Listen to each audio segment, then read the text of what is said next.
Hello, this is Dr. Lisa Belisle, and you are listening to Radio Maine, our inaugural show. And today it's my great pleasure to speak with Emma Wilson, who is the director of the Portland Art Gallery on Middle Street in Portland, Maine. Good to see you today, Emma. Good to see you as well. Thank you for having me. Well, thank you for being here. It's been an interesting year, hasn't it? It has for all of us, right? Those in healthcare and beyond, right? That's absolutely true. For example, our studio space, which we've created so that we can move forward with Radio Maine, has a chair sitting on the other side of the table from me, and you're not in it.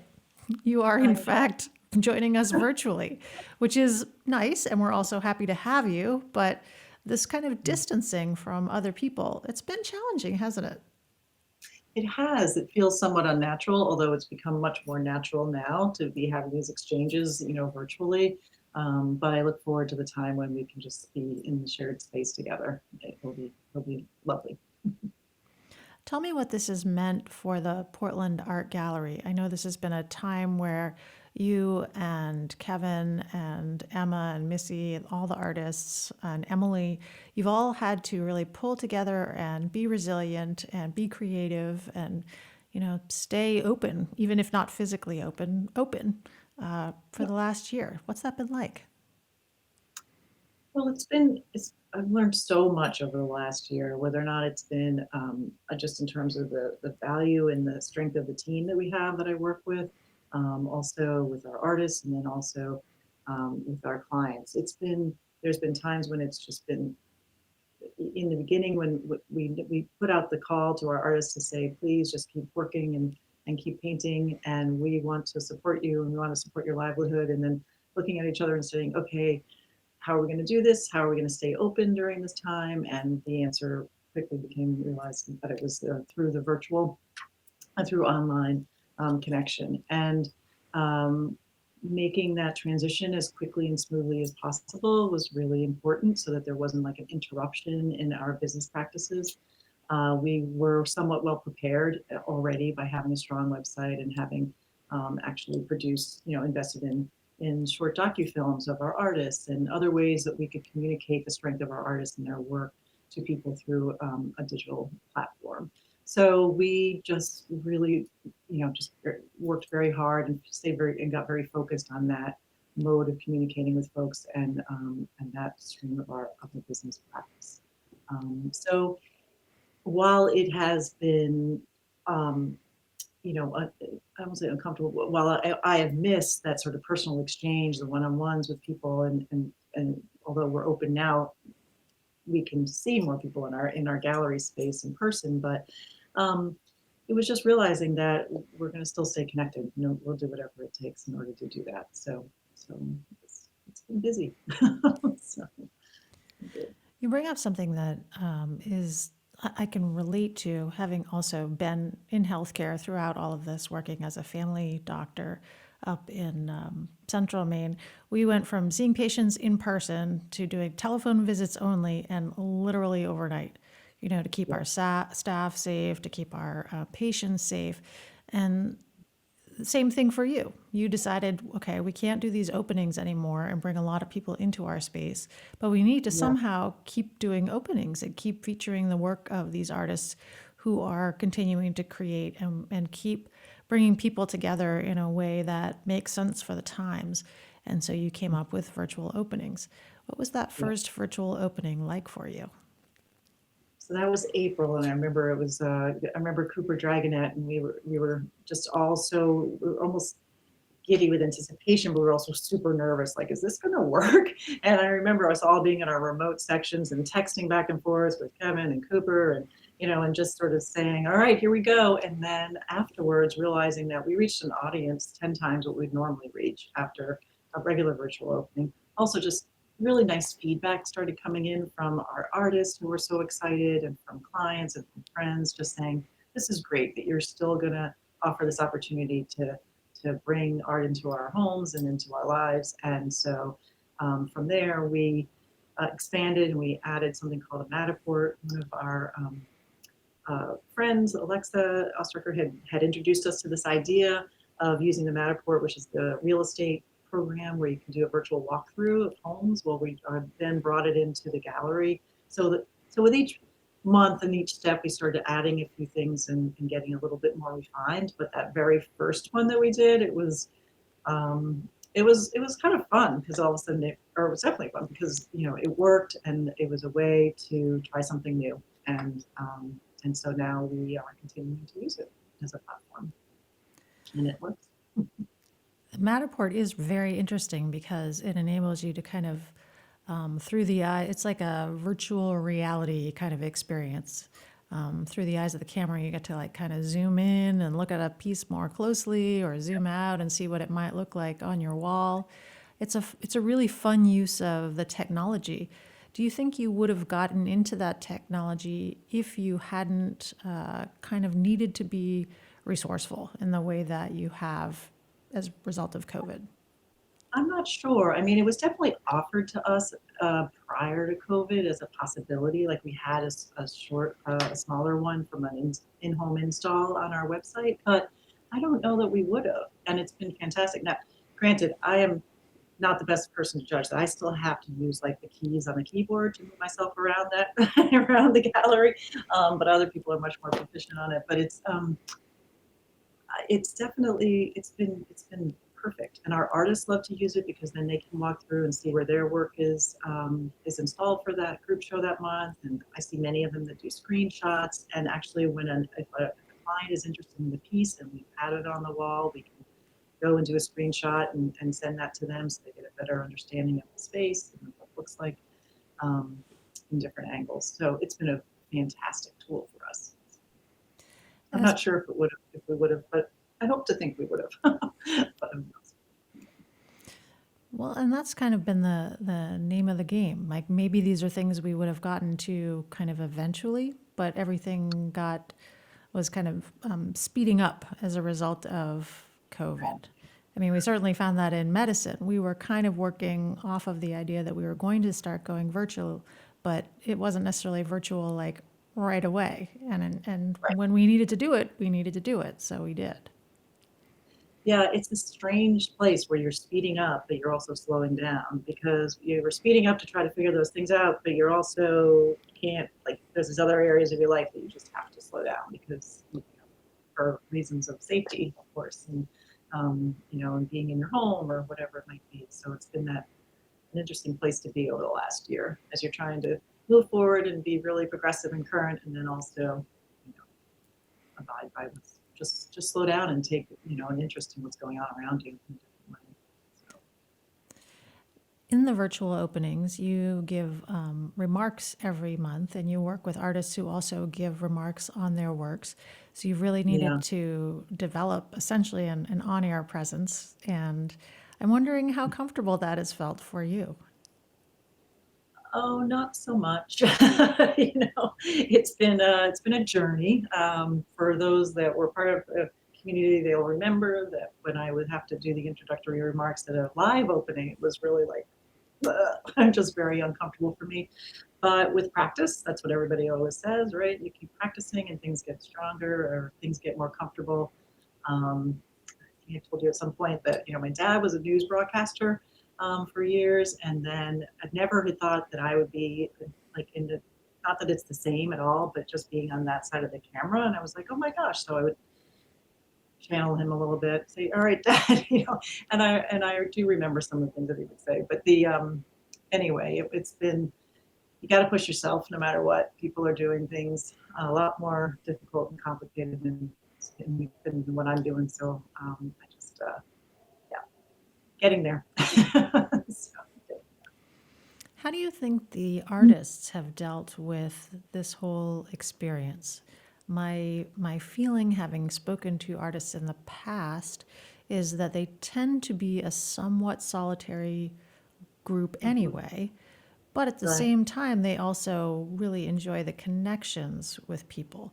So, what is your Mhm. sense about what the artist experience has been during COVID? So I think that by and large, we hear from artists that they're more introverted. They're more introverts, and that spending that time in their studio and sort of having the permission to just that's where they're going to be, and spending an enormous amount of time doing that has felt really good for them. But at the same time, many of them have major life events, or um, they they've had to make certain adjustments because of the pandemic and whatnot. So that on a personal level, I know that there's been some challenges for folks. But I think that the fact that we ask them to continue to create and to create, um, you know, a lot, to stay really active and engaged with their art making has been. I've heard from numerous artists saying like that's what they really needed to hear. That really gave them a sense of purpose when all of a sudden you're not sure what's going to happen and there's this level of uncertainty. So I just am so impressed and have such a tremendous respect for artists in general and for our artists in particular who are so dear to us. You've had members of your artist family who really have dealt with significant Mhm. life transitions, as you referred to. You've had ones who had family members who became ill, family members who passed away. I believe early on in the process, not related to COVID, there was an artist who herself passed away. I mean, the, you continue to bring art into the world, but the worlds of these artists have been significantly impacted in other ways. How do you Mhm. think that one is capable of remaining resilient and creative during life's big transitions? I think that what I have found is when it becomes a means for expression. So whatever it might be, the artist might be experiencing at that time, if they somehow channel that or integrate that into their work. So, for example, Jane Damon is one of our artists. Her husband died prior to COVID. She took a big long break from painting and creating. She just felt like she couldn't bring herself to doing it, and that was completely understandable. So um, but then when she came back in, it was right around the time of COVID to being painting, and she created this, really impactful body of work called Sequestered, and there were interiors and there were figurative pieces, and she typically does these huge landscapes, and so it was a different composition, but it was this is what she was experiencing, this is what she was drawn to, this is what she wanted to create. And it was so well received, especially her interiors with these sort of David Hockney-esque interior paintings. So I think that, or someone like Matt Russ. So Matt Russ signed on to do this project 2020 with Maine Island Trails Association. It was a collaborative project, and he was creating 20 paintings that were the size of 20 by 20 in 20 locations in the year 2020. Well, when this idea was initiated, he approached the gallery to partner. So it was a partnership with Maida and the gallery and him. And it wasn't what he would expect to be. That we would be in a situation where it would be COVID, but he was still able to be outside. He was a plein air painter and paint in all of these different locations, create the body of work. And while we weren't able to have that big reception, we were still able to promote his work virtually and have smaller groups and visit and schedule visitations. And it was still an extremely successful collaboration and profitable for all partners involved. So um, I think, Matt's probably a perception of what was that experience was going to be like when he started. It had to adjust, but he did, and he created a gorgeous, gorgeous body of work. Um, One of the things that the Portland Art Gallery is very good at is exploring art through different types of media. So you have video on your website. We've talked about the virtual openings. You have very beautifully done emails that go out on a regular basis that feature specific artists or new work by artists. mhm. Why is it important to offer different ways for people to experience art? Because we're all different, right? I mean, the bottom line is we want to be able to reach as broad of an audience as possible. And the way in which we do that is to try to tap into whatever that person's communication style is and what works for them. I know that there are clients that it's much better if I send them a text with a photo and they might respond to me, or an artist might communicate in a certain way. And then there's others that just wait for the Sheep Jones e-blast to come out, and when it's out, they know they got to act fast because they're not going to be able to, if they want one of the pieces, because they go quickly. It's just a matter of trying to reach as broad of an audience as possible, in a way in which people can relate to. So not one thing is going to work for everybody. Like the shorter films, the docu films, for lack of a better name, of our artists that are a little bit longer in length, are just a really nice intimate view. And then the e-blasts are more general. We do have a new work e-blast that we email that we send out once. We may be doing it now twice a month, and the open rates on those is really high because people are excited to see what is new. It does seem like you've consistently upped your game as time has gone on. I mean, it's incredible to me that I will continue to open these emails, and the percentage of works that I really can relate to or would feel excited about owning, not that I'm going to own a high percentage of them just because of, wall space, but it gets higher and higher. I mean, I'll look at something and I'm scrolling down and I'll say, wow, that's gorgeous. Oh my goodness, that's beautiful. And, that's so striking. And you've continued to not only elicit higher and higher quality work from your artists, and arguably they were already creating really high quality work, but also bring in new artists. You've brought in several new artists over the last year, and that's kind of, it's fun in a way, because the artist community has always been really important to the Portland Art Gallery, and you've brought these new artists in during a time where your definition of community has by necessity changed. Yes, it's true, and it's interesting. So we we will often send out emails to our artist group, and if there's a new artist, like with updates, then all of a sudden they're included and welcomed in. But it's we wish, we are now working with artists that we have like an affiliated artist program that we are able to work with artists that are not just in the Maine area, which has been really nice to be able to open that up a little bit.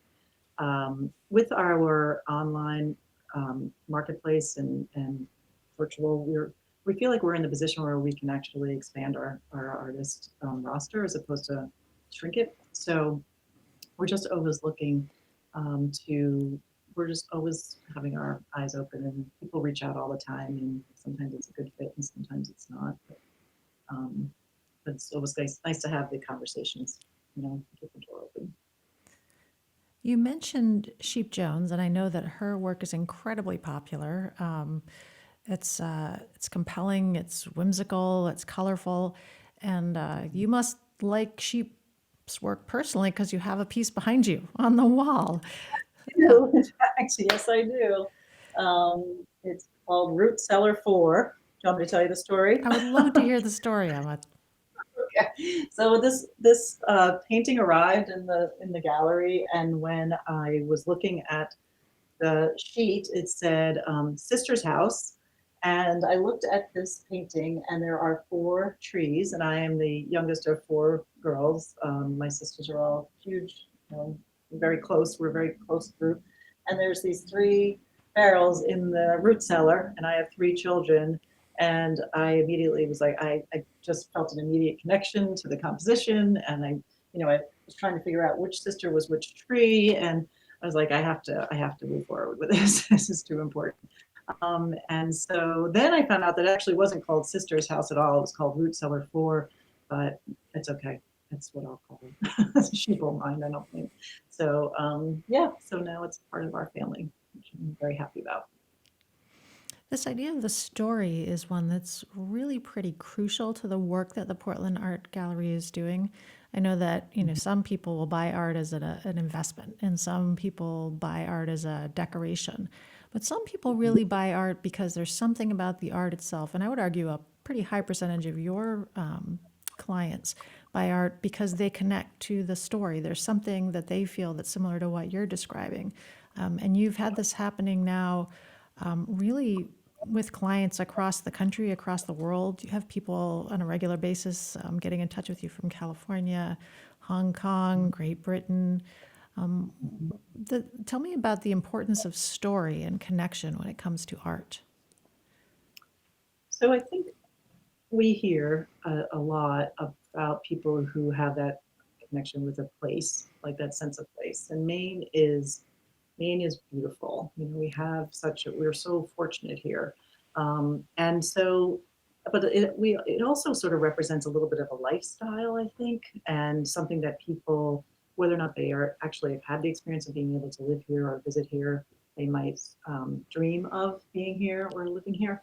I think that just the idea of beauty and peace and hopefulness is something that people continue to want to feel and add to their story. And so that's what people are searching for when they're looking for the work.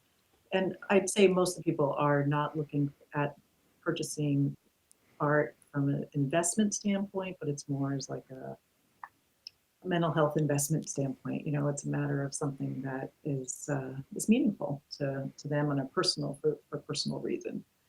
I know that there was a woman from California. She had been following Jean Jack as an artist when Jean was out in Santa Fe years ago. She was 78 years old and she saw one and she just finally decided, she's like, I need to have one in my life.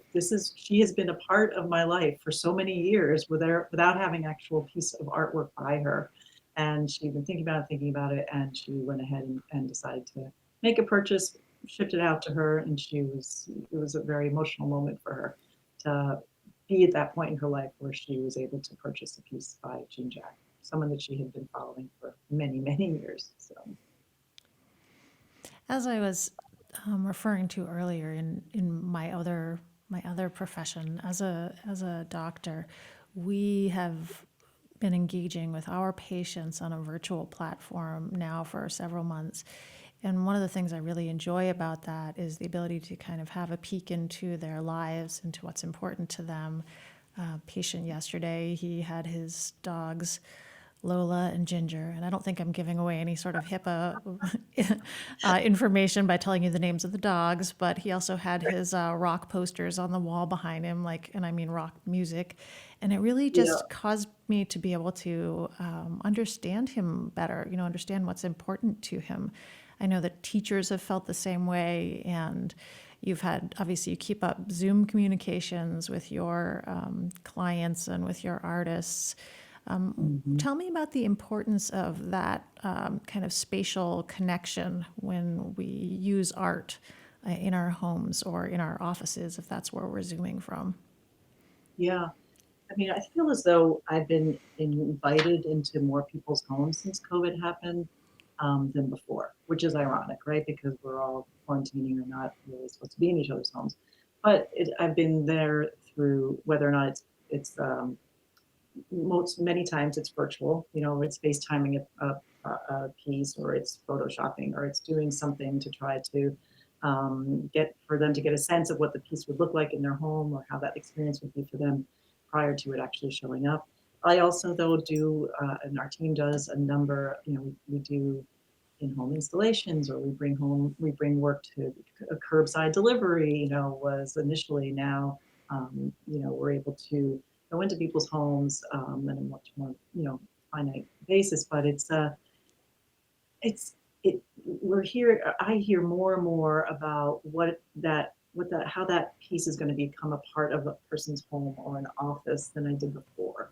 And I don't know exactly why that happens, but it's certainly an upside too, because it's just creates more of a connection and more of an understanding of why, or more an understanding of the story of why the client might want that piece of art to be part of their life. So, and you get to, you know, you mentioned the story, like the posters or the dogs, you know, and you get to see photographs of family members, or, you know, and I've noticed actually that a number of people's children are like weighing in on their opinions about pieces and things like that. So it's been a really nice opportunity. It's been really great, actually. Home visits. You've also been a part of celebrations. You've been able to work with Stephanie Brown and bring art into celebrations that she has done in collaboration with area businesses. So Yes. it's kind of been a creative way to bring all good things together at a time where it would be easier to just kind of put hide our heads in the sand and say, okay, I'm just going to wait till this is all over. But instead, you've been able to partner with like-minded individuals who have decided, you know what, things may look different for quite some time and maybe forever. Right. So, how do you find the people that have decided to approach this from a position of resilience? That's a tricky question. I mean, maybe you just find the people because you have that same type of energy for with each other. I mean, I feel as though like our artists are those people, and some of the partners like Stephanie with North 43, she was such a good partner before this all happened as well. And so you kind of look to people that you trust and that you trust are going to want, you know, that you're going to take seriously what it is that they're proposing, and that you're going to invest your time and your energy into having it be the most successful as possible.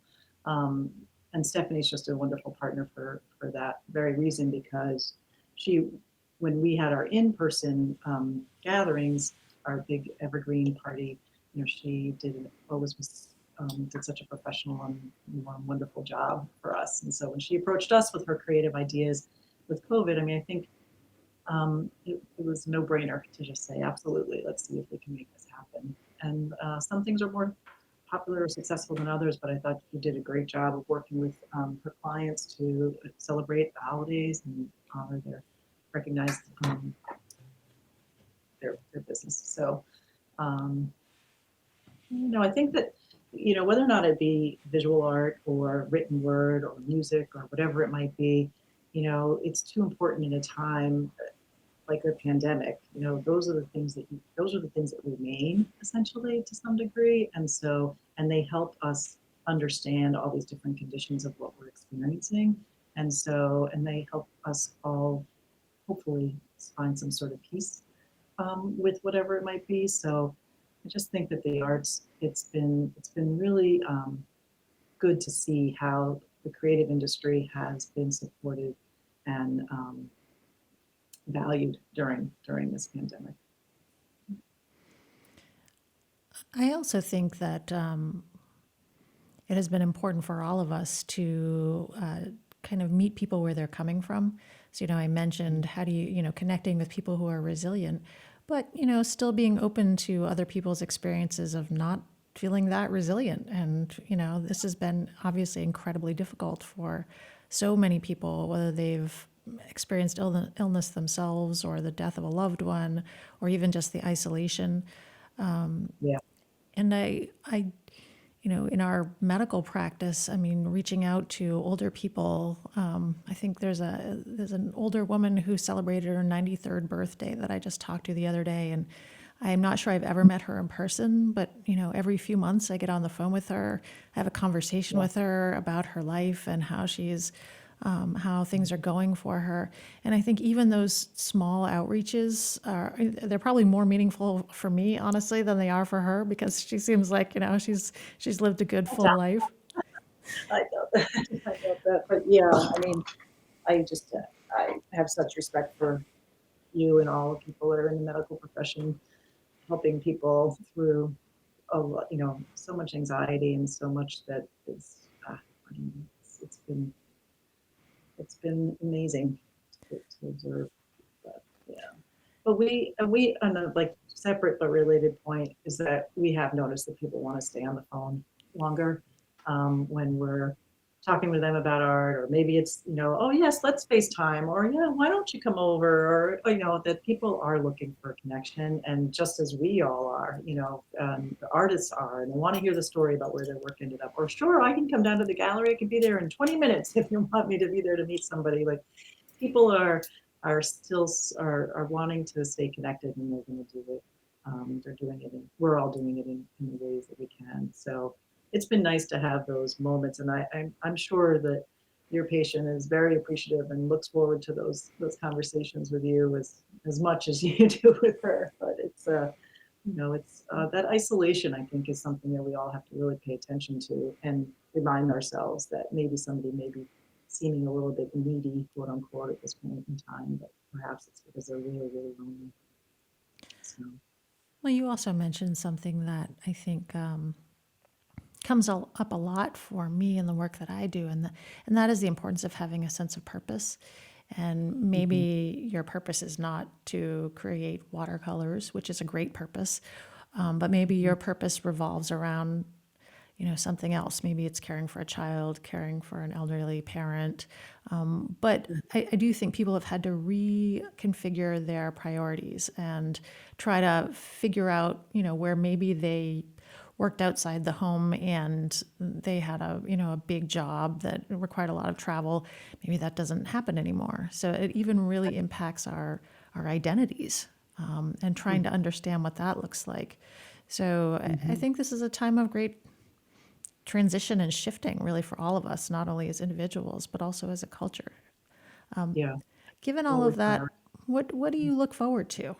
Let's assume that we're at some point we're going to get on the other side of this, or You know, I